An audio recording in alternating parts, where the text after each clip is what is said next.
একদিন এই পৃথিবী ধ্বংস হয়ে যাবে।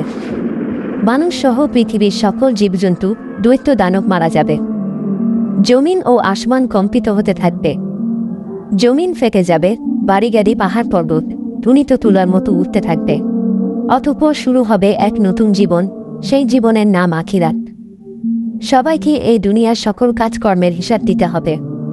কে যাবে জান্নাতে, কে যাবে জাহান্নামে। মহান আল্লাহ রাব্বুল আলামিন সবাইকে পুনরায় জীবিত করে হাসরের ময়দানে দাঁড় করাবে। সেদিন প্রত্যেক মানুষকে 5টি প্রশ্ন করা হবে। হাদিস শরীফে এসেছে, কিয়ামতের দিন কোনো আদম সন্তান 5টি প্রশ্নের উত্তর দেওয়া ছাড়া এক পাও নড়তে পারবে না। সেদিন তাকে জিজ্ঞাসা করা হবে তার জীবনের লক্ষ্য ও উদ্দেশ্য কী ছিল, এবং তার যৌবনকাল কিভাবে কাটিয়েছে, কিভাবে সে উপার্জন করেছে এবং তা কিভাবে ব্যয় করেছে, তার জ্ঞান বা বিবেক অনুসারে কর্ম করেছে কিনা, আর মহান রবের ইবাদত করেছে কিনা। সে নিজের স্ত্রীকে আগুনে পুড়িয়ে হত্যা করেছে, অতঃপর সে জাহান্নামী। অনেক টাকা পয়সা থাকা সত্ত্বেও দান খয়রাত করে নাই, অথচ সেই টাকা দিয়ে নেশা করেছে, অতঃপর সে জাহান্নামী। সে একটি মেয়ের সাথে জিনা করেছে এবং সে সর্বদা খারাপ কাজে লিপ্ত থাকত, অতঃপর সে জাহান্নামী।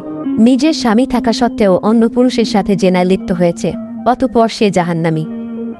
ইসলামের দৃষ্টিতে সুদ ও ঘুষ হারাম, এই হারাম কাজে লিপ্ত হওয়ায় অতঃপর সে জাহান্নামী। আল্লাহ ব্যতীত অন্যজনকে রব স্বীকার করেছে এবং মূর্তি পূজা করেছে, অতঃপর সে জাহান্নামী। যারা তাদের কৃতকর্মের কারণে জাহান্নামে যাবে, তারা অনন্তকালের জন্য জাহান্নামের কঠিন শাস্তি ভোগ করতে থাকবে।